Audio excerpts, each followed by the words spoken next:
রাজধানীতে হঠাৎ বৃষ্টিতে শীতের প্রকোপ, দুর্ভোগে নগরবাসী। আরও কয়েকদিন ঘন কুয়াশা থাকবে জানালো আবহাওয়া অফিস। তীব্র শীত ও ঘন কুয়াশার মধ্যেও থেমে নেই পৌর নির্বাচনের প্রচারণা। প্রার্থীরা ছুটছেন সবার দুয়ারে দুয়ারে, চাওয়া পাওয়ার কথা বলছেন ভোটাররা। শীতে জমে উঠতে শুরু করেছে বান্দরবানের পর্যটন শিল্প, মুখর প্রতিটি পর্যটন কেন্দ্র। যোগাযোগ ব্যবস্থা ও নিরাপত্তা নিয়ে অভিযোগ। ভুয়া পরিচয়ে ব্যবহার ঠেকাতে বায়োমেট্রিক পদ্ধতিতে মোবাইল সিম নিবন্ধন শুরু। সাড়া তেমন না পেলেও সংশ্লিষ্টরা বলছেন সফল হলে কমবে অপরাধ প্রবণতা। এবং তুরস্কের সঙ্গে রাশিয়ার সম্পর্কের তিক্ততা মিটছে না সহসাই, আওতামুক্ত থাকবে মানবিক বিষয়গুলো, সাফ জানালেন প্রেসিডেন্ট পুতিন।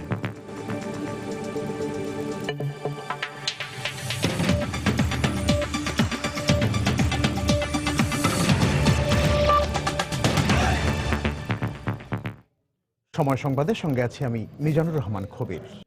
রাজধানীতে হঠাৎ শীত জেঁকে বসায় কিছুটা দুর্ভোগে পড়েছেন নগরবাসী। এতে চলাফেরা ও কাজকর্মে বিঘ্ন ঘটছে তাদের। এদিকে আবহাওয়া অফিস জানিয়েছে রাজধানীতে আরো 2-1 দিন ঘন কুয়াশা পড়ার আশঙ্কা রয়েছে। রিপোর্ট ফখরুল শাহিনের। গভীর রাত, চারদিক নীরবতা, কেউ জুবুথুবু হয়ে তাপাচ্ছেন আগুন। শীতের সঙ্গে লড়াই শেষে এলো সকাল। কুয়াশার চাদরে মোড়া চারদিক, সঙ্গে বইছে হালকা বাতাস। শরীরে গরম কাপড় পরে অনেকটা আটোসাটো হয়ে গন্তব্যে ছুটছেন কেউ। এমন চিত্রই প্রমাণ করে রাজধানীতে জেঁকে বসেছে শীত। শীত তো অনেক দেরিতে পড়ছে, কিন্তু মানে পরিমাণে বেশি পড়ছে হঠাৎ করে। আর শীতটা বলে কয়ে আসে নাই, হঠাৎ করে যেহেতু আসছে সেহেতু হঠাৎ করে আমরা প্রস্তুত ছিলাম না। শীতে সকালে ক্লাস, আমাদের সকালে 8টায় ক্লাস থাকে, তো শীতে সকালে 8টায় ক্লাস করে একটু কষ্টকর হয়ে যায়। 2 দিন যাবৎ অনেক বেশি ঠান্ডা পড়ছে মনে হচ্ছে। ঠান্ডা বাতাস, অনেক ঠান্ডাই আর কি, রাত্রে বিশেষ করে আরো বেশি ঠান্ডা। নিম্ন আয়ের মানুষরা বলছে শীত উপভোগের সুযোগ নেই, তাদের মুখোমুখি হতে হয় দুর্ভোগের। শীতে আমার খুব কষ্ট হয় গাড়ি চালাইতে। সকালে কমই থাকে যাত্রীর সংখ্যা। শীতে কোনো লোকজন ঘর থেকে বের হয় নাই। শীতের ঠান্ডা, প্রচুর ঠান্ডা। আর পাও একদম ঠান্ডা হয়ে থাকা, ঠান্ডায় দৌড়ালা, নাক দা পানি পড়ে। অনেক কষ্ট আমাদের। কি ধরনের কষ্ট? এক দাঁড়ায় থাকি, তারপর শীতে কাঁপি, বেঁচে কিনা নাই। হ্যাঁ, সংসার নিয়ে বড় কষ্টে।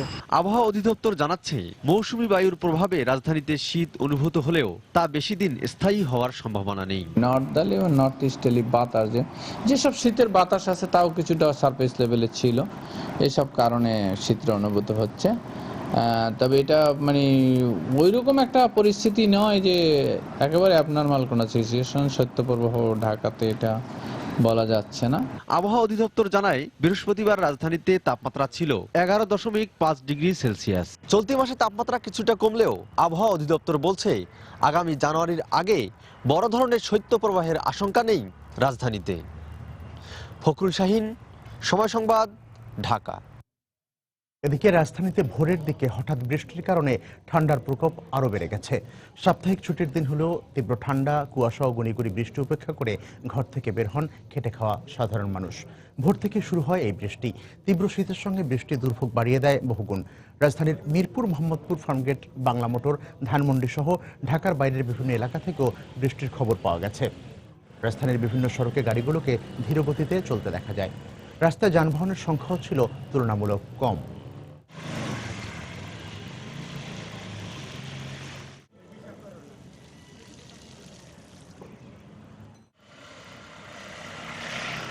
ঠান্ডা, অনেক ঠান্ডা। মনে করেন যে শরীরে ঠান্ডা লাগে, কাপড় চোপড় দিলে তার মতো শীত করে। রিক্সা চালাইতে খুব কষ্ট হয় শীতের মধ্যে, রিক্সা চালান যাবে না। শীতের লিগে কাম কাজ করতে পারি না, পানি ফানি গাড়তে পারি না, বলেন অনেক কষ্ট।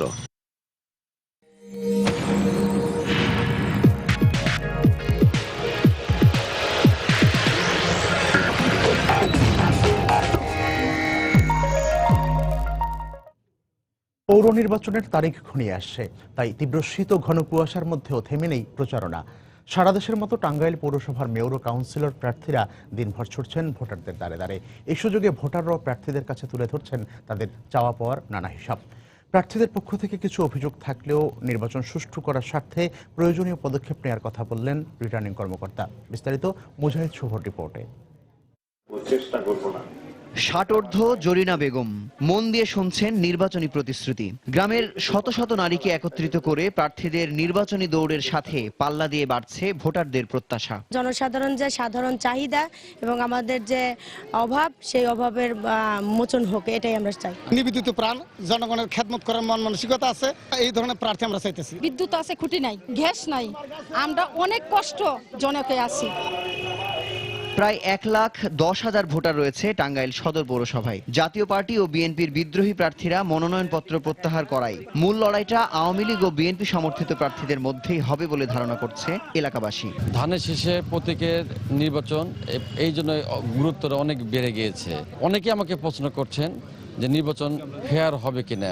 আমি নির্বাচিত হলে সন্ত্রাস, মাদক, চাঁদাবাজি, ভূমি দখলদার থাকবে না। প্রার্থীদের পক্ষ থেকে কিছু অভিযোগ থাকলেও নির্বাচন সুষ্ঠু করার স্বার্থে যথাযথ পদক্ষেপ গ্রহণের আশ্বাস জেলা রিটার্নিং কর্মকর্তার। আইন বিধিমালা প্রয়োগ করে নির্বাচনকে সুষ্ঠু, নিরপেক্ষ এবং সকলের কাছে গ্রহণযোগ্য করার জন্য যা কিছু করণীয় দরকার, আমরা সকল কিছু করার জন্য আমরা সর্বোচ্চ চেষ্টা করব। দীর্ঘ 5 বছর পর অনুষ্ঠিত নির্বাচনের মধ্যে দিয়ে রাস্তাঘাট ও পয়ঃনিষ্কাশন ব্যবস্থার উন্নয়নের পাশাপাশি পৌরসভার চিহ্নিত সমস্যাগুলোর সমাধান সম্ভব হবে বলে আশা প্রকাশ করছেন এই এলাকার জনসাধারণ। মুজাহিদ শুভ, সময় সংবাদ, টাঙ্গাইল। রিপোর্টে আমরা যেমনটি দেখছিলাম যে পৌর নির্বাচনের সময় যত ঘনিয়ে আসছে ততই বাড়তে শুরু করেছে প্রার্থীদের নির্বাচনী প্রচারণা। দেশব্যাপী মেয়র ও কাউন্সিলর প্রার্থীরা বিভিন্ন প্রতিশ্রুতি সামনে রেখে ভোট চাইছেন জনগণের কাছে গিয়ে। দর্শক, নির্বাচনী প্রচারের কথা জানাতে এই মুহূর্তে কুমিল্লার দাউদকান্দি পৌরসভায় আছেন রিপোর্টার আফজাল হোসেন এবং ময়মনসিংহের গফরগাঁও পৌরসভায় আছেন আমাদের রিপোর্টার হারুনুর রশিদ। প্রথমে আমরা চলে যাব আফজাল হোসেনের কাছে। আফজাল, কবির, আসলে আজকে জুমার দিন, যার কারণে আমরা কুমিল্লার দাউদকান্দি যে পৌরসভা রয়েছে সেই পৌরসভায় সকালের দিকে এসে যেমনটি দেখেছিলাম যে প্রার্থীরা আসলে গণসংযোগে বের হননি বা হওয়ার জন্য তারা বলছিলেন যে আসলে জুমার পরকেই তারা বেছে নিয়েছেন এবং তারা বিভিন্ন মসজিদে জুমার নামাজ পড়বেন এবং নামাজের ফাঁকে ফাঁকে তারা মুসল্লিদের সাথে এই যে গণসংযোগের কাজটি তারা শেষ করবেন। তো আমরা দেখেছি যে বেলা 11টার দিকে বিএনপির যে মনোনীত প্রার্থী তিনি KMI খলিল তিনি নির্বাচনী গণসংযোগ করেছেন এবং তিনি বেশ কিছু অভিযোগ করেছেন এবং প্রতিপক্ষ প্রার্থী আওয়ামী লীগের যে সমর্থিত যে প্রার্থী আছেন তিনি তার বিরুদ্ধে তিনি যেটি বলার চেষ্টা করেছেন যে তার যে পোস্টারগুলো আসলে সাটানো হয়েছিল সেই পোস্টারগুলো খুলে ফেলা হয়েছে এবং নির্বাচনে ভয়ভীতি দেখানো হচ্ছে। আসলে এ ধরনের অভিযোগ থাকে এই নির্বাচনের রিটার্নিং কর্মকর্তার পক্ষ থেকে, যদি বলা হচ্ছে যে আনুষ্ঠানিকভাবে বিএনপির বা কোনো প্রার্থী এখানে অভিযোগ করেননি। এছাড়া বিএনপির মনোনীত আরেকজন প্রার্থী আছেন, বিএনপির বিদ্রোহী প্রার্থী বলা চলে, নাইম সর্দার, তিনিও আমাদেরকে জানিয়েছেন তিনিও শেষ পর্যন্ত এই নির্বাচনী মাঠে লড়াই করবেন। তো বলা চলে যে আওয়ামী লীগের যে সমর্থিত প্রার্থী আছেন উনি এখনো পর্যন্ত আসলে নির্বাচনী গণসংযোগে বের হননি। তিনি আমাদেরকে মুঠোফোনে জানিয়েছেন যে জুমার নামাজের পরে তিনি যে নির্বাচনী এলাকাগুলো আছে সেই নির্বাচনী এলাকায় গণসংযোগ শুরু করবেন। তো এই কবির একটি বিষয় জানিয়ে রাখি যে এই পৌরসভা নির্বাচনের মোট 4 জন প্রার্থী প্রতিদ্বন্দ্বিতা করছেন, যার মধ্যে বিএনপি সমর্থিত একজন আছেন, বিএনপির বিদ্রোহী একজন আছেন, আওয়ামী লীগের একক প্রার্থী আছেন এবং ইসলামী আন্দোলন বাংলাদেশ চরমনাই পীরের আরেকজন প্রার্থী রয়েছেন। এই 4 জন প্রার্থী মূলত এই পৌরসভা নির্বাচনের মেয়র পদে প্রতিদ্বন্দ্বিতা করছেন। আর এই পৌরসভাটি গঠন করা হয়েছিল 1995 সালের 1 অক্টোবর এবং এই পৌরসভায় 26টি গ্রাম রয়েছে এবং 9টি ওয়ার্ড রয়েছে এবং যেসব ওয়ার্ডে মোট ভোটার সংখ্যা রয়েছে প্রায় 26,000 এবং ভোটারের অনুপাত কিন্তু পুরুষ এবং মহিলার প্রায় কাছাকাছি। তো বলা চলে যে এখন জুমার নামাজ কিছুক্ষণ পরে শুরু হবে, হয়তো 1টার পরে জুমার নামাজ। প্রার্থীরা আসলে জুমার নামাজের পরেই মূলত পুরোদমে গণসংযোগে নামবেন। তো ভোটারদের প্রত্যাশা যে এই অঞ্চলে যারা সুখ দুঃখ ভালোভাবে দেখবে এবং বিপদ আপদে পাশে থাকবে তারাই মূলত 30 তারিখে তাদেরকে ভোট দিবেন। তো আমাদের এই মুহূর্তে ময়মনসিংহের গফরগাঁয়ে আছেন আমাদের আরেকজন সহকর্মী হারুনুর রশিদ। আমরা এখন সরাসরি চলে যাচ্ছি তার কাছে নির্বাচনের সবশেষ খবর জানতে। ধন্যবাদ আফজাল। আসলে ময়মনসিংহের যে পৌরসভাগুলোতে নির্বাচন অনুষ্ঠিত হচ্ছে সবগুলি পৌরসভাই আসলে শীতকে উপেক্ষা করে এখানে মেয়র এবং কাউন্সিলর প্রার্থী যারা রয়েছেন তারা গণসংযোগ করছেন, প্রচারণা চালাচ্ছেন এবং প্রতীক বরাদ্দের পরে আসলে প্রচারণা একটা নতুন মাত্রা সৃষ্টি হয়েছে। আমরা সবগুলো পৌরসভায় দেখেছি যে ব্যাপক পোস্টার টানাচ্ছেন প্রার্থীরা এবং মাইকিংয়ের প্রচারণাও চলছে। আমি এই মুহূর্তে অবস্থান করছি ময়মনসিংহের গফরগাঁও পৌরসভায়। এই পৌরসভায় এখানে মেয়র পদে 2 জন প্রার্থী প্রতিদ্বন্দ্বিতা করছেন, একজন আওয়ামী লীগ থেকে এবং আরেকজন বিএনপি থেকে। আওয়ামী লীগ থেকে এখানে নির্বাচন করছেন আসলে ইকবাল হোসেন সুমন এবং বিএনপি থেকে নির্বাচন করছেন শাহ আব্দুল্লাহ আল মামুন। এছাড়া এখানে সাধারণ কাউন্সিলর পদে 32 জন এবং মহিলা কাউন্সিলর পদে 11 জন প্রার্থী প্রতিদ্বন্দ্বিতা করছেন। এই পৌরসভায় মোট ভোটার রয়েছে 18,186 জন এবং 9টি ওয়ার্ড রয়েছে। এই 9টি ওয়ার্ডেই এই নির্বাচন অনুষ্ঠিত হবে। আমি সকাল থেকে অবস্থান করছি এই গফরগাঁও পৌরসভায়। এখানে দেখছি যে আসলে প্রার্থী যারা রয়েছেন তারা শীতকে উপেক্ষা করেই তাদের প্রচারণা কার্যক্রম চালিয়ে যাচ্ছেন এবং শান্তিপূর্ণভাবেই মোটামুটি প্রচারণা চলছে। তবে একটি ব্যতিক্রম ঘটনা এখানে ঘটেছে যে দুজন কাউন্সিলর প্রার্থীর মধ্যে গত বুধবার বিকেলে আসলে একটি সংঘর্ষের ঘটনা ঘটে এবং এই সংঘর্ষের ঘটনায় একজন কাউন্সিলর প্রার্থী যিনি আনিসুর রহমান তার মা ওই সময় মারা যায়। এই ঘটনায় কাউন্সিলর আনিসুর রহমান কাউন্সিলর আজিজুল হকের মা কাউন্সিলর আজিজুল হকের মা মারা যায় রাবেয়া খাতুন এবং এই ঘটনায় আজিজুল হক বাদী হয়ে অপর কাউন্সিলর প্রার্থী আনিসুর রহমান সহ 19 জনের নামে গতকাল রাতে গফরগাঁও থানায় একটি মামলা দায়ের করে এবং এই মামলায় কাউন্সিলর প্রার্থী আনিসুর রহমান সহ 3 জনকে গ্রেপ্তার করেছে গফরগাঁও থানা পুলিশ। আমি গফরগাঁও থানার ভারপ্রাপ্ত কর্মকর্তার সাথে কথা বলেছি। তিনি জানিয়েছেন যে আসলে এই ওই দিনের সংঘর্ষের ঘটনার সময় কাউন্সিলর প্রার্থী আজিজুল হকের মা মারা যান এবং এই অভিযোগেই কাউন্সিলর প্রার্থী আজিজুল হক গফরগাঁও থানায় গতকাল একটি মামলা করেন এবং এই প্রেক্ষিতেই তিনি অপর কাউন্সিলর প্রার্থী আনিসুর রহমান সহ 3 জনকে গ্রেপ্তার করেছেন। তো এছাড়া শান্তিপূর্ণভাবেই সব মিলিয়ে চলছে পৌরসভার নির্বাচন এবং প্রচারণার কার্যক্রম। ভোটাররা বলছেন যারা তাদের পাশে থাকবেন এবং এলাকার উন্নয়ন করবেন তাদেরকেই তারা ভোট দেবেন। তো এই ছিল আসলে গফরগাঁও পৌরসভার নির্বাচনী প্রচারণার সর্বশেষ খবর। খবির হারুন রশিদ আমাদেরকে জানাচ্ছিলেন ময়মনসিংহের গফরগাঁও থেকে। এর আগে আমাদের সঙ্গে যোগ দিয়েছিলেন কুমিল্লার দাউদকান্দি পৌরসভা থেকে সহকর্মী আফজাল হোসেন। দেখছেন সময়। শীতে জমে উঠতে শুরু করেছে বান্দরবানের পর্যটন শিল্প। পর্যটকদের পদভারে মুখরিত এখানকার প্রতিটি পর্যটন স্পট। বিশেষ করে নীলাচল, নীলগিরি, চিম্বুক ও শৈলপ্রপাতে ভিড় সবচেয়ে বেশি। পাহাড়ের ফাঁকে ফাঁকে নেমে আসা ঝর্ণার আঁকাবাঁকা গিরিখাত দূর দূরান্তের মানুষকে হাতছানি দিয়ে ডেকে আনছে এখানে। বান্দরবান ঘুরে এসে সাখাওয়াত টিপুর ক্যামেরায় বিস্তারিত জানাচ্ছেন কমল দে। রাজনৈতিক অস্থিরতার কারণে গত বছরের পুরো পর্যটন মৌসুম খরায় কাটলো। এবার উল্টো চিত্র, হালকা কুয়াশা পড়ছে, শীত এখনো জেকে বসেনি। তারপরে সৌন্দর্য পিপাসুরা বসে নেই। ডিসেম্বরের শুরুতে পর্যটকরা আসতে শুরু করেছে বান্দরবানে। পাহাড় আর ঝর্ণার নয়নাবিরাম দৃশ্য থেকে উচ্ছ্বসিত পর্যটকরা। অনেক কিছু দেখলাম, আমরা মনে যাচ্ছে আরো অনেক দিন এখানে থেকেই যে ঝর্ণা দেখছি, এখানে পানি অনেক সুন্দর। আমাদের দেশে এমন সুন্দর একটা জায়গা আছে যে না দেখলে না অনুভব করলে বোঝা যাবে না যে এত সুন্দর আমাদের বাংলাদেশ। তবে পর্যটন স্পটগুলো শহর থেকে কিছুটা দূরে হওয়ার পাশাপাশি প্রয়োজনীয় যানবাহনের স্বল্পতায় কিছুটা বিপাকে পড়তে হচ্ছে পর্যটকদের।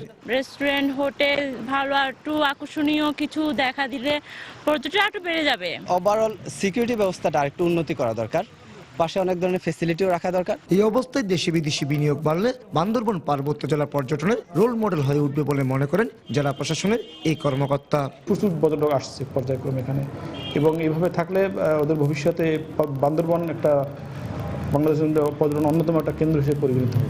বান্দরবান পার্বত্য জেলার আয়তন ৪,৪৮০ বর্গ কিলোমিটার হলো এর মধ্যে মাত্র ১,৭০০ কিলোমিটার সমতল ভূমি, বাকি ২,৫০০ বর্গ কিলোমিটার ভূমিতে রয়েছে পাহাড়ি বন। আর বয়ে যাওয়া সাঙ্গু এবং মাতামুহুরী নদীর ব্যাপ্তি অন্তত ৮৭ কিলোমিটার। পাহাড়, গিরিখাত আর ঝর্ণা, এই ৩ মিলে বান্দরবন। অনেকটা অনাদর অবহেলায় গড়ে উঠছে এই পর্যটন কেন্দ্রগুলো। তেমন কোনো সুযোগ সুবিধা নেই। নানা সীমাবদ্ধতার মাঝেও শত শত পর্যটক ভিড় করছে এখানে প্রকৃতির এই অপারীলা ভূমি দেখার জন্য। বান্দরবন থেকে কমল দে, সময় সংবাদ। সময় সংবাদে আরো থাকছে, শিক্ষক ও আবাসন সহ নানা সংকটে মুখ থুবড়ে পড়েছে ফেনীর সরকারি জিয়া মহিলা কলেজের শিক্ষা কার্যক্রম। মন্ত্রণালয় থেকে আশ্বাস পেলেও সমাধান মেলেনি। এবং বাম্পার ফলন হলেও আমন ধান নিয়ে বিপাকে ভোলার কৃষকরা। একর প্রতি ৮ থেকে ৯,০০০ টাকা লোকসান। সরকারিভাবে চাল কেনা শুরু হলে পরিস্থিতির উন্নতি হবে বলছে কৃষি বিভাগ। ভুয়া পরিচয়ে সিম ব্যবহার ঠেকাতে গ্রাহকদের তথ্য যাচাই ও সিম পুনঃনিবন্ধনের উদ্যোগ নিয়েছে ডাক ও টেলিযোগাযোগ মন্ত্রণালয়। এরই ধারাবাহিকতায় আনুষ্ঠানিকভাবে উদ্বোধন করা হয় বায়োমেট্রিক বা আঙুলের ছাপ পদ্ধতিতে মোবাইল সিম নিবন্ধন কার্যক্রম। তবে বিভিন্ন কাস্টমার কেয়ার ও এজেন্ট পয়েন্টে প্রথম দিন গ্রাহক উপস্থিতি ছিল একেবারেই কম। সংশ্লিষ্টরা বলছেন আগামী বছরের ২৬ এপ্রিল পর্যন্ত সুযোগ থাকায় শুরুতে তেমন সাড়া পাওয়া যায়নি। রিপোর্ট কামরুজ্জামান মামুনের। আঙুলের ছাপ বা বায়োমেট্রিক পদ্ধতিতে মোবাইল ফোনের সিম নিবন্ধন শুরু হয়েছে। যারা নতুন সিম কিনবেন তাদের এই পদ্ধতিতে নিবন্ধন ছাড়াও পুরনো সিম ব্যবহারকারীদের পুনর্নিবন্ধন করতে হবে। বর্তমানে বাংলাদেশে টেলিটক সহ যে 6টি মোবাইল ফোন অপারেটর রয়েছে তার প্রতিটি কাস্টমার সার্ভিস সেন্টার ছাড়াও বিভিন্ন এজেন্ট থেকেও পাওয়া যাবে এই সেবা। নিবন্ধনের জন্য 1 কপি ছবি আনবেন, ভোটার আইডি ফটোকপি, আর অবশ্যই রানিং সিমটা। কাস্টমার সারাটা খুব কম, শুধুমাত্র এনআইডি দিয়ে সে তার তথ্য ভেরিফিকেশন করতে পারবে। হ্যাঁ, আর যদি পাসপোর্ট, ড্রাইভিং লাইসেন্স এগুলো দিয়ে কেউ তথ্য ভেরিফিকেশন করে 6 মাস পরে অটোমেটিক সিমটা বন্ধ হয়ে যাবে। দীর্ঘমেয়াদী সময় লাগতো, এখন সাথে সাথে চালু হয়ে যাচ্ছে। এটা সফল হইলে এতটুকু বিশ্বাস যে আমাদের দেশের আইন শৃঙ্খলা অনেক উন্নত হবে।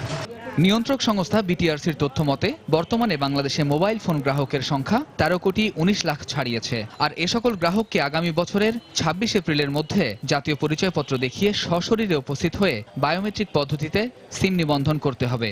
আর যুক্তিসঙ্গত কারণে যারা এনআইডি দেখাতে পারবেন না তাদের সিম সংযোগ 6 মাস পর বন্ধ করে দেয়া হবে। Swedish passport, Swedish citizen, but আমি এখানে আসার পর আমি বাংলাদেশি সিটিজেন, দুইটাই বোথ আছে, কিন্তু বাট আমার আইডি কার্ড না থাকার কারণে কিন্তু আমি পাচ্ছি না। আমার এখানে একটা ডকুমেন্ট রয়ে গেল, মানে ন্যাশনাল আইডিটারও, তো সেজন্য আমি মনে হচ্ছে এটা খুবই একটা ভালো উদ্যোগ। তবে কিছুটা বিপাকে মোবাইল ফোন ব্যবসায়ীরা বিষয়টিকে সাধুবাদ জানালেও অসংখ্য সিম তাদের কাছে মজুদ থাকায় সংশ্লিষ্ট কর্তৃপক্ষের সুদৃষ্টি প্রত্যাশা তাদের। আগে সিমগুলো নিতে ঠিক আছে, খুব সহজভাবে, ঠিক আছে, এখন তো জামানা করছে আমাদের কাছে সবাই মেশিন নেই। সিম বিক্রি করার মেশিনটা দেওয়া হয় তাহলে আমরাও সবাই কম বেশি সিম বিক্রি করতে পারবো। সারা দেশে 81,000 বায়োমেট্রিক ডিভাইসের মাধ্যমে সিম নিবন্ধন করা হবে। এছাড়া সিম নিবন্ধনের পাশাপাশি আগামী ফেব্রুয়ারি থেকে হ্যান্ডসেটও নিবন্ধনের আওতায় আনা হবে। কামরুজ্জামান মামুন, সময় সংবাদ, ঢাকা। আবারও পৌরসভা নির্বাচনের খবর। দর্শক, নির্বাচনী প্রচারের কথা জানাতে এই মুহূর্তে রাজশাহীর আরানি পৌরসভায় আছেন সহকর্মী রাকিবুল হাসান এবং হবিগঞ্জ পৌরসভায় আছেন রিপোর্টার আব্দুল আহাদ। প্রথমে আমরা চলে যাচ্ছি রাজশাহীতে রাকিবুল হাসানের কাছে। রাকিব।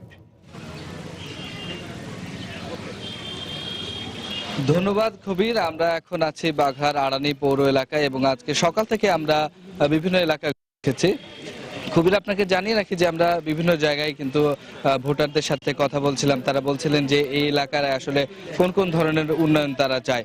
তার মধ্যে সর্বপ্রথম যে বিষয়টি তারা রাখছে সেটি হচ্ছে যোগাযোগ ব্যবস্থা। এরপরে আসলে এই পৌর এলাকা আলোকায়নের ব্যবস্থাও রয়েছে এবং সব থেকে গুরুত্বপূর্ণ যে বিষয়টিকে বলছেন সাধারণ ভোটাররা, তারা বলছেন যে আসলে একটি ইউনিয়ন পরিষদে তাদের পৌরসভার কাজ চলে এবং পৌর কোনো ভবন নাই, যার কারণে নাশার সম্মুখীন হতে হয় তাদেরকে। এই কারণে তারা কিন্তু একটি পৌর ভবনও এখানে দাবি করছেন। এছাড়া প্রার্থী যারা রয়েছেন তারাও কিন্তু আসলে যে সমস্ত কাজ এখনো সেই সমস্ত কাজগুলো তারা করবেন।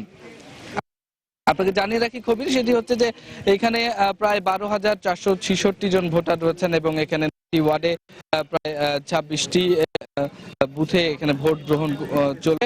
এবং আপনার আরো একটি বিষয় জানিয়ে রাখি, আমরা যখন এখানে প্রার্থীদের সাথে কথা বলছিলাম তারা কিন্তু কোনো ধরনের অভিযোগ করে নেই, কিন্তু বলছেন যে আসলে এখানে দীর্ঘদিন থেকে এই পৌর এলাকাটি অবহেলিত রয়েছে এবং তারা বলছেন যে এখানে সাধারণ মানুষ পরিবর্তন চায়।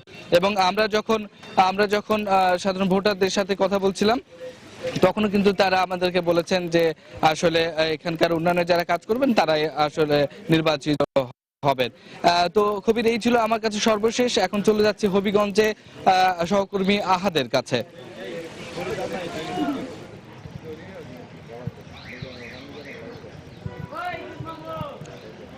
ধন্যবাদ রাকিব। আপনি যেটা বলছিলেন যে আপনার সেখানের মতো সিলেটের যে হবিগঞ্জ পৌরসভায় উৎসব মুখর পরিবেশে প্রার্থী যারা রয়েছেন তারা উৎসব মুখর পরিবেশে প্রচারণা চালাচ্ছেন এবং ভোটারও যারা রয়েছেন তারাও এই উৎসবটির সঙ্গী হয়েছেন, ভোটার যারা রয়েছেন তারাও।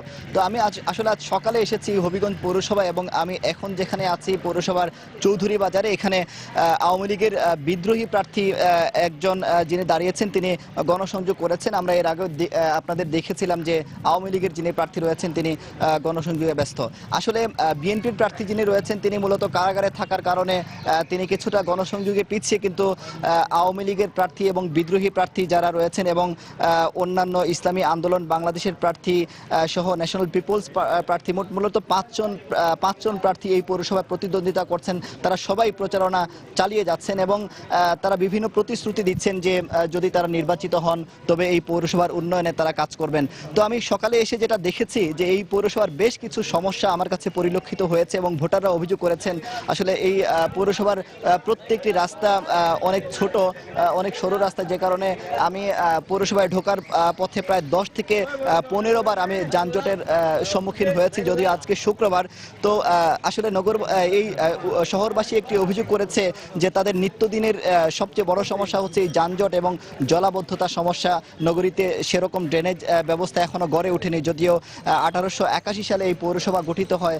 আপনারা যেটি জানেন যে 100 বছরেরও বেশি এই পৌরসভার বয়স, এবং এই পৌরসভাটি হচ্ছে ঢাকার একেবারে কাছের একটি সিলেটের, যদিও সিলেটের একটি জেলা, তারপরে ঢাকার কাছের এই জেলাটি অবস্থিত, তারপরে এখানে কোনো উন্নয়ন হয়নি। তো এর কারণ হিসেবে ভোটাররা যেটি বলছেন যে এখানে মূলত যে 2 টার্ম থেকে আওয়ামী লীগ ক্ষমতায়, কিন্তু এখানের যিনি বর্তমান মেয়র বিএনপির, তো বিএনপির মেয়র থাকার কারণে তিনি আশানুরূপ উন্নয়ন করতে পারেননি, এমনটি মূলত ভোটাররা বলছেন। এবং বিএনপিরও যারা বিএনপির প্রার্থীর পক্ষে প্রচারণা চালাচ্ছেন তারা বলছেন যে আসলে বর্তমানে তাদের দল ক্ষমতায় না থাকার কারণে তিনি আশানুরূপ উন্নয়ন করতে পারছেন না। তো ভোটাররা আসলে পরিবর্তন চাচ্ছেন এবং তারা চাচ্ছেন যে মূলত যিনি এলাকার উন্নয়নে কাজ করবেন তাকেই তারা নির্বাচিত করবেন। তো এই পৌরসভার পাশাপাশি হবিগঞ্জের মোট 4টি পৌরসভার নির্বাচন হচ্ছে এবং এই পৌরসভায় প্রায় 44,000 ভোটার তারা ভোট দিবেন। তাদের মধ্যে 22,000 নারী এবং 22,000 পুরুষ, এবং 9টি ওয়ার্ড রয়েছে এই পৌরসভায়, এবং প্রত্যেকটি ওয়ার্ডে যে কাউন্সিলর প্রার্থী যারা রয়েছেন তারাও ওয়ার্ডে ওয়ার্ডে প্রচারণা চালাচ্ছেন। তাদের সাথে আমি কথা বলেছি, তারাও নানা প্রতিশ্রুতি দিচ্ছেন যদি তারা নির্বাচিত হন তবে ওয়ার্ডের জলাবদ্ধতা নিরসনে কাজ করবেন। তো আমার কাছে হবিগঞ্জ পৌরসভার এই ছিল সবশেষ খবর। আমরা এখন ফিরে যাচ্ছি স্টুডিওতে আমাদের সহকর্মী খবিরের কাছে।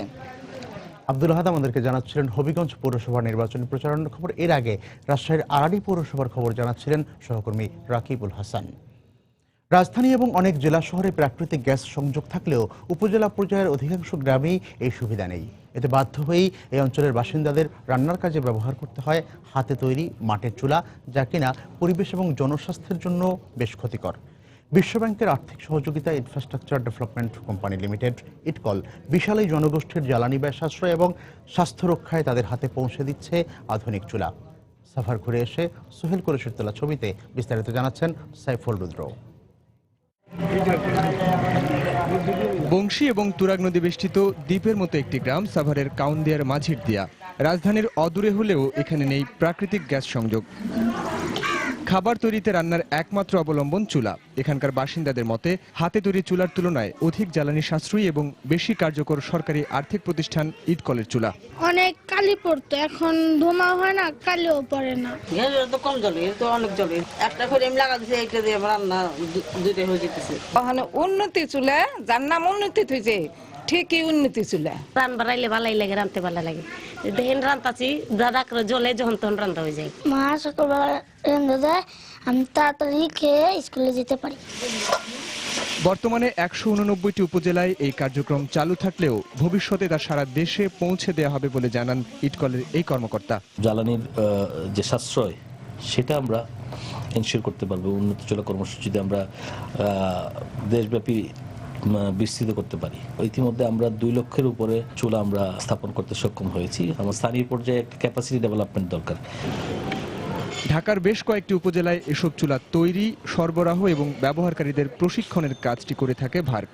বিশ্বব্যাংকের এই কর্মকর্তা জানান, প্রকল্পের সফলতা যাচাই করে এর মান উন্নয়নে সর্বাত্মক সহযোগিতা করবেন তারা। আমরা আর্থিক এবং কারিগরি সহায়তা দিচ্ছি যাতে করে বাংলাদেশের বিভিন্ন হাউসহোল্ডে এই ইমপ্রুভ কুক স্টোভটা পৌঁছে দেওয়া সম্ভব হয়। এখন পর্যন্ত $12 মিলিয়ন দিয়ে শুরু করা হয়েছে 2018-র মধ্যে 1 মিলিয়ন হাউসহোল্ডে কুক স্টোভ দেওয়ার জন্য। আরও দ্রুততর সময় পৌঁছানো যায়, এটাই আমাদের উদ্দেশ্য।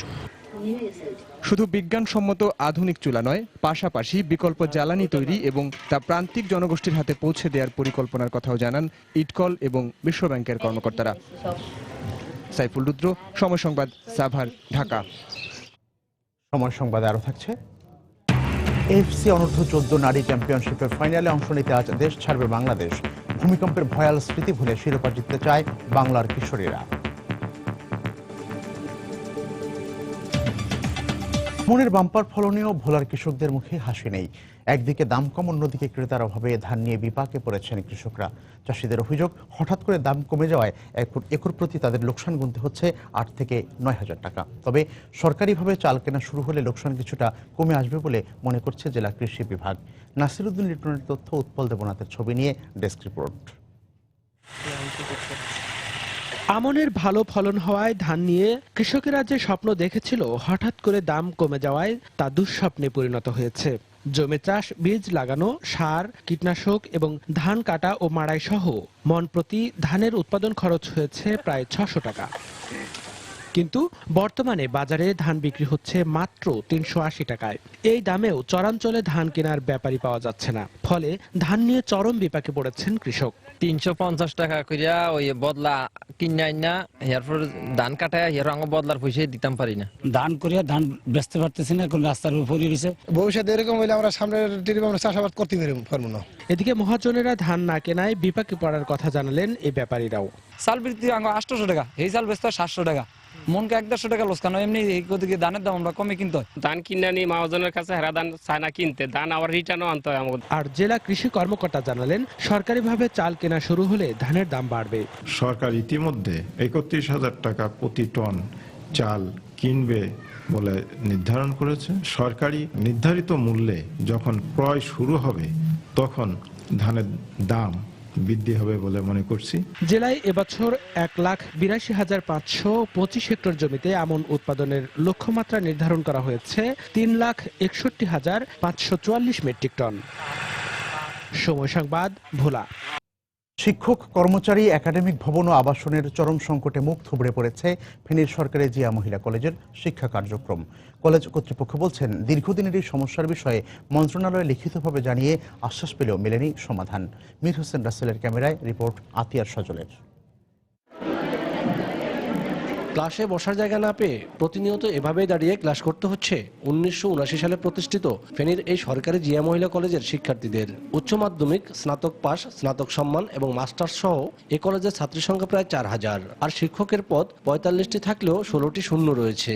দীর্ঘদিনেও হয়নি লাইব্রেরি, অডিটোরিয়াম, কম্পিউটার ল্যাব, শিক্ষক ডরমেটরি ভবন। এতে ব্যাহত হচ্ছে শিক্ষার্থীদের শিক্ষা কার্যক্রম।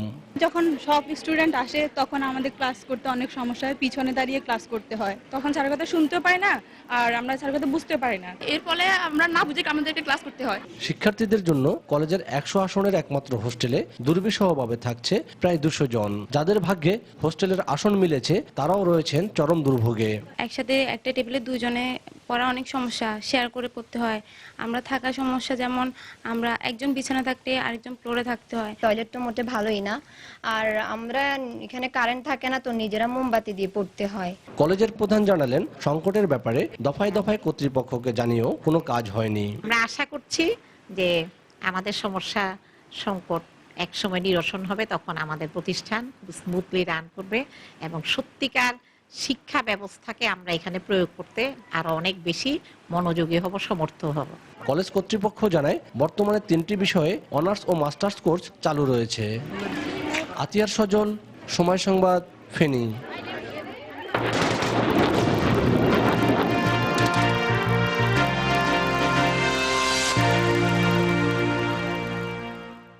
রাজবাড়ী, নওগাঁ ও পাবনা মুক্ত দিবস আজ। 1971 সালের এই দিনে সম্মুখ যুদ্ধের মাধ্যমে চূড়ান্ত বিজয় ছিনিয়ে আনে বাংলার দামাল ছেলেরা। 71-এর 16 ডিসেম্বর দেশের বিভিন্ন এলাকায় লাল সবুজের পতাকা উড়লেও রাজবাড়ী ছিল শত্রু সেনাদের দখলেই। 18 ডিসেম্বর শহরে চতুর্দিক থেকে হামলা চালায় মুক্তিবাহিনী। এক পর্যায়ে শত্রুমুক্ত হয় রাজবাড়ী।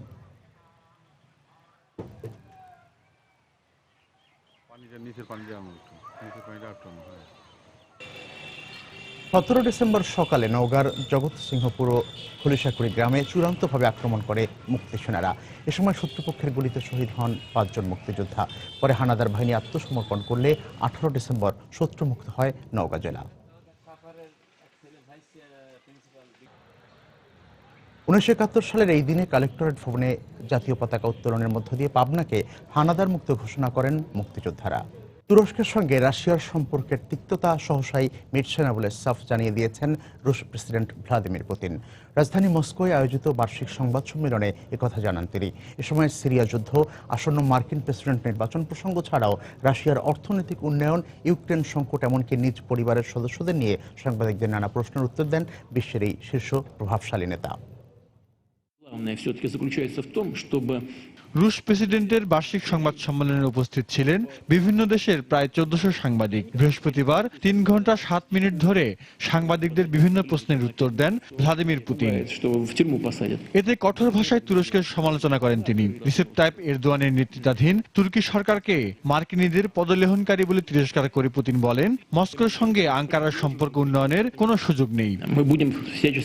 বর্তমানে যারা তুর্কি সরকার চালাচ্ছেন তাদের ক্ষমতা থাকাকালীন রাশিয়া ও তুরস্কের দ্বিপাক্ষিক সম্পর্ক উন্নয়নের কোনো সম্ভাবনা দেখছি না, তবে মানবিক বিষয়গুলো এর আওতামুক্ত থাকবে। রাশিয়ার কাছে 1500 থেকে 4500 কিলোমিটার দূরত্বে আঘাত হানতে সক্ষম ক্ষেপণাস্ত্র মজুত রয়েছে, এমন তথ্য জানিয়ে পুতিন বলেন, সিরিয়ায় সামরিক ঘাঁটি স্থাপন করবেন না তারা। তিনি জানান, ভবিষ্যতে যদি যুদ্ধ পরিস্থিতির অবনতিও ঘটে, সিরিয়া সরকারের পাশেই থাকবে রাশিয়া। সিরিয়ায় কারা কোন পদ্ধতিতে দেশ পরিচালনা করবে সে সিদ্ধান্ত নেবে দেশটির জনগণ। সেখানে যুক্তরাষ্ট্রের সন্ত্রাস বিরোধী অভিযানকেও সমর্থন করে রাশিয়া, আর সংকট উত্তরণে জাতিসংঘ নিরাপত্তা পরিষদের পদক্ষেপকেও ইতিবাচকভাবে দেখছি আমরা। এদিন পুতিন কথা বলেছেন রাশিয়ার অর্থনৈতিক অগ্রগতি নিয়েও, আর সংঘাতপূর্ণ ইউক্রেনে রুশ সেনার উপস্থিতির বিষয়টি বরাবরের মতো অস্বীকার করেছেন। এ সময় সাংবাদিকদের প্রশ্নের উত্তরে নিজের 2 মেয়ের কথাও বলেন পুতিন। তারা রুশ বিশ্ববিদ্যালয়ে পড়াশোনা করছে এবং ব্যবসা বা রাজনীতির সঙ্গে জড়িত না হলেও এই বিষয়ে সন্তানদের কোনো ধরনের চাপ দেননি বলে জানান পুতিন। আনুষ্ঠানিক সংবাদ সম্মেলন শেষে সাংবাদিকদের সঙ্গে কথোপকথনে উঠে আসে যুক্তরাষ্ট্রের আসন্ন প্রেসিডেন্ট নির্বাচন প্রসঙ্গটি। এক প্রশ্নের উত্তরে সম্প্রতি মুসলমানদের নিয়ে বিরূপ মন্তব্যে বিশ্বব্যাপী সমালোচিত ডোনাল্ড ট্রাম্পকেই যোগ্য প্রার্থীর খেতাব দিয়েছেন পুতিন। জাহিদুর রহমান, সময় সংবাদ। খেলার খবরে ফুটবল। এএফসি অনূর্ধ্ব-14 নারী রিজিওনাল ফুটবল চ্যাম্পিয়নশিপের ফাইনালে অংশ নিতে আজ দেশ ছাড়বে বাংলাদেশ। আগামী 20 ডিসেম্বর নেপালের বিপক্ষে জয় পেলেই আসরে চ্যাম্পিয়ন হবে বাংলার কিশোরীরা। এপ্রিলে ঘটে যাওয়া ভূমিকম্পের ভয়াল স্মৃতি ভুলে কোচ ছোটনের শিশুদের চোখ থাকছে শিরোপার দিকেই। চোখের সামনে বিভীষিকা দেখে ফিরে এসেছিল ওরা। ভূমিকম্পের জন্য নেপালে এএফসি অনূর্ধ্ব-14 রিজিওনাল চ্যাম্পিয়নশিপের ফাইনালে সেবার স্বাগতিকদের বিপক্ষে মাঠে নামা হয়নি বাংলাদেশ অনূর্ধ্ব-14 ফুটবল দলের। তবে পুরো টুর্নামেন্টে বাংলার মেয়েদের পারফরমেন্স ছিল দুর্দান্ত। 3 ম্যাচে 2 জয়ে আর 1 ড্রয়ে প্রতিপক্ষের জালে মোট 19 বার বল জড়িয়েছে গোলাম রব্বানী ছোটনের শিষ্যরা। সেই শিরোপার স্বাদ নেওয়ার সুযোগটা আবারও পেয়ে গেল মেয়েরা। এশিয়ান ফুটবল কনফেডারেশন থেকে 2 ফাইনালিস্ট নেপাল ও বাংলাদেশকে যৌথভাবে চ্যাম্পিয়ন ঘোষণা করার প্রস্তাব দেওয়া হলেও বাফুফে রাজি না হওয়ায় চ্যাম্পিয়ন নির্ধারণ হবে মাঠের লড়াইয়েই। সংবাদ সম্মেলনে এমনটাই জানান বাফুফের নারী উইং এর প্রধান কর্মকর্তা। সর্বোচ্চটা দিয়েই আমাদের টিম খেলবে। ভয়াবহ সেই অভিজ্ঞতা এখন স্পষ্ট, তারপরও মাঠে নামতে প্রস্তুত সানজিদা কৃষ্ণারানীরা। আমরা জিতার জন্য যাইতেছি, ভয় যেটুকু থাকলেও ওইটুকু মাথা থেকে সব জায়গা ফেলাইতেছি। আর এখন যদিও হয়ে যায় ভূমিকম্পটা, সামনে নিব আমরা, নেপালে গিয়ে আমরা চ্যাম্পিয়ন হয়ে আসবো। এই ম্যাচের আগে 15 দিন আনুষ্ঠানিক অনুশীলন করেছে কোচ ছোটনের দল। প্রস্তুতি ম্যাচে নারী জাতীয় দলের বিপক্ষে 2-1 গোলের জয়, আর জেএফএ টুর্নামেন্টে অঞ্চল ভিত্তিক দলগুলোতে মেয়েদের অংশগ্রহণে আত্মবিশ্বাসের সঙ্গে প্রস্তুতিটাও ভালোই হয়েছে, এমনটাই দাবি কোচের। আমি আশা করি যে আমরা ফাইনালে গত যে আমাদের যে পারফরমেন্স ছিল আমি মনে করি যে তেমনই আছে। নেপালও শক্তিশালী দল, নেপালেও আপনার ভালো প্লেয়ার আছে এবং আমাদের দলে অনেক ভালো সম্ভাবনাময় প্লেয়ার আছে। আমি মনে করি যে তুমুল প্রতিদ্বন্দ্বিপূর্ণ ম্যাচ হবে। শুক্রবার দুপুরে 18 সদস্যের নারী দলের কাঠমান্ডুর উদ্দেশ্যে রওনা দেওয়ার কথা রয়েছে। মাকসুম আলম খান, সময় সংবাদ, ঢাকা। বাংলাদেশ ও নেপালের মধ্যকার ফুটবল ম্যাচের খবর। সাফের আগে একমাত্র প্রস্তুতি ম্যাচে নেপালকে 1-0 গোলে হারিয়েছে বাংলাদেশ। প্রথমার্ধের 18 মিনিটে বাংলাদেশের হয়ে ম্যাচের একমাত্র গোলটি করেন স্ট্রাইকার শাখাওয়াত রনি। 2013 সালে সাফ চ্যাম্পিয়নশিপের আগে বেশ ঢাকঢোল পিটিয়ে ডাচ কোচ তার সঙ্গে দামি কোচিং স্টাফ এনেও ব্যর্থতা দিয়েই সাফ শেষ করেছিল বাংলাদেশ। গ্রুপ পর্বে একমাত্র ভারতের সঙ্গে ড্র ছাড়া আর কোনো ম্যাচেই জয় পায়নি মামুনুলরা। তবে এবারের দৃশ্যটা একেবারেই উল্টো। সাফের আগে এবার বিদেশি কোচকে বিদায় করে দেশীয় কোচের কাছে মামুনুলদের গড়ে তোলার দায়িত্ব দিয়েছে বাফুফে। বিকেএসপিতে টানা অনুশীলনের পর মারুফুল হকের অধীনে শিষ্যদের প্রথম পরীক্ষা, প্রথম অ্যাসাইনমেন্টে প্রতিপক্ষ নেপাল। এই নেপালের বিপক্ষে গেল আসরে প্রথম ম্যাচেই দশরথ স্টেডিয়ামে 2-0 গোলে হেরেছিল বাংলাদেশ। তবে সে নেপালের সঙ্গে এই দলের পার্থক্য আছে বেশ, কারণ ম্যাচ ফিক্সিং ও ইনজুরির কারণে সে দলের বেশ কজন তারকা ফুটবলার নেই এবার। তাই মামুনুলদের বিপক্ষে প্রথম ম্যাচে সেভাবে নিজেদেরকে মেলে ধরতে পারেনি অনিল গুরংয়ের দল। তার ফলও ভোগ করতে হয়েছে নেপালকে। 18 মিনিটে ইয়ামিন মুন্নার পাস আর শাখাওয়াত রানীর হেড, দুইয়ের জাদুতে বল জড়ায় নেপালের জালে। দীর্ঘদিন ধরেই জাতীয় দলে নিজেকে মেলে ধরতে পারেননি রনি। দারুণ এই গোলে আবারও বঙ্গবন্ধু স্টেডিয়ামে দর্শকরা ফিরে পেয়েছে হারিয়ে যাওয়া এই ফরওয়ার্ডকে। ম্যাচের শুরুতেই লিড, সমর্থকদের প্রত্যাশা হয়তো আরো বেশ কিছু দুর্দান্ত গোল আসবে মামুনুল, হেমন্ত, জুয়েলদের পা থেকে, কিন্তু তার ছিটে ফোটাও দেখা যায়নি মাঠে। বাকি সময় নিজেদের ঘর সামলাতেই ব্যস্ত ছিল মামুনুলরা। দ্বিতীয়ার্ধের শুরুতে ইয়াসিন খান একটি গোল করলেও রেফারির নিষেধাজ্ঞায় তা বাদ হয়ে যায়। উল্টো 74 মিনিটে সমতা ফেরানোর সুযোগ পেয়ে যায় নেপাল। মিডফিল্ডার রোহিত চাঁদের শট পোস্টে রেখে ফিরে এলে এই যাত্রায় রক্ষা পায় মারুফুল হকের দল। বাংলাদেশ নেপালের শেষ দিকে আর চেষ্টা করেও গোলের দেখা পায়নি নেপাল, আর তাতে 1-0 গোলের জয় নিয়ে মাঠ ছাড়ে বাংলাদেশ। মাত্র 1 মাস আগে এ মাঠে অস্ট্রেলিয়ার কাছে 4-0 গোলে হারের লজ্জা পেয়েছিল মামুনুলরা। ঠিক 1 মাস পর জয় নিয়েই বঙ্গবন্ধু স্টেডিয়াম ছাড়ল বাংলাদেশ। পারভিন আক্তার, সময় সংবাদ, ঢাকা। অবশেষে গুঞ্জনটাই সত্যি হলো। ক্রমাগত ব্যর্থতার দায়ে চাকরিচ্যুত হতে হলো চেলসি বস হোসে মরিনহোকে। গতকাল স্বঘোষিত স্পেশাল ওয়ানে কোচকে বরখাস্ত করে চেলসি কর্তৃপক্ষ। 2004 সালে প্রথমবারের মতো ব্লুজদের দায়িত্ব নিয়েছিলেন মরিনহো। 2007-এ সেই দায়িত্ব ছাড়ার পর দ্বিতীয় মেয়াদে 2013 সালে আবারও চেলসির কোচ হয়েছিলেন এই special one. I am the special one. 2004 সালে চেলসির দায়িত্ব নিয়ে এমন দাম্ভিক উক্তি দিয়ে ব্লুজদের হয়ে ক্যারিয়ার শুরু করেছিলেন মরিনহো। অবশ্য নিজের ঝুলিতে যথেষ্ট অর্জন নিয়ে এমন দম্ভ করেছিলেন হোসে। তবে সময়ের ব্যবধানে এবার মুদ্রার উল্টো পিঠি দেখতে হলো মরিনহোকে। 2000 সালে বেনফিকার হয়ে কোচিং ক্যারিয়ার শুরু করলো মরিনহো। প্রথম সফলতা পান এফসি পোর্তোর হয়ে। 2টি লিগ শিরোপা উপহার দেওয়ার পাশাপাশি ইউরোপিয়ান ক্লাব ফুটবলের সর্বোচ্চ আসর চ্যাম্পিয়ন্স ট্রফিও জেতেন মরিনহো। 2004 সালে চেলসিতে যোগ দেন মরিনহো। সেখানেও অব্যাহত থাকে এই স্পেশাল ওয়ানের সাফল্যের ধারাবাহিকতা। ব্লুজদের হয়ে যেতেন টানা 2টি লিগ শিরোপা। শুধু তাই নয়, মরিনহোর অধীনে 2005-06 মৌসুমে সর্বোচ্চ 95 পয়েন্ট নিয়ে লিগ টাইটেল জেতে চেলসি। তবে 2006-07 মৌসুমে লিগ শিরোপা জয়ে ব্যর্থ হয়ে ইতালি পাড়ি জমান মরিনহো। 2008 সালে ইন্টার মিলানে যোগ দিয়ে মাত্র 3 মাসে দলকে সুপার কোপা জেতান মরিনহো, আর বছর শেষে নেরাজ্জুরিদের উপহার দেন লিগ টাইটেল। তবে মরিনহো সে সফলতাও ছাপিয়ে যান পরের মৌসুমে। তার অধীনে এই 2 ট্রফি সহ ইউরোপ সেরা হয়ে প্রথম ইতালিয়ান ক্লাব হিসেবে ট্রেবল জেতে ইন্টার মিলান, যার স্বীকৃতিস্বরূপ 2010-এ প্রথমবারের মতো ফিফা বর্ষসেরা কোচের খেতাব পান মরিনহো। সে বছরই রিয়াল মাদ্রিদে যোগ দেন 52 বছর বয়সী এই কোচ। তবে স্পেনে খুব একটা সফল ছিলেন না মরিনহো। 2013 সালে রিয়াল ছাড়ার আগে এই স্পেশাল ওয়ানের অর্জনের ঝুলিতে ছিল একটি কোপা দেল রে ও লা লিগা। 2013 সালে আবারও চেলসিতে ফেরেন মরিনহো, আর পরের মৌসুমে দলকে উপহার দেন লিগ শিরোপা। তবে চলতি মৌসুমে চেলসির টানা ব্যর্থতার মধ্যে থাকলে গুঞ্জন ওঠে মরিনহোর চাকরি খোয়ানোর। সবশেষ ঘরের মাটিতে লিচেস্টার সিটির বিপক্ষে 2-1 ব্যবধানে হেরে ব্লুজরা রিলিগেশনের শঙ্কায় পড়লে ক্লাব কর্তৃপক্ষ বরখাস্ত করে মরিনহোকে।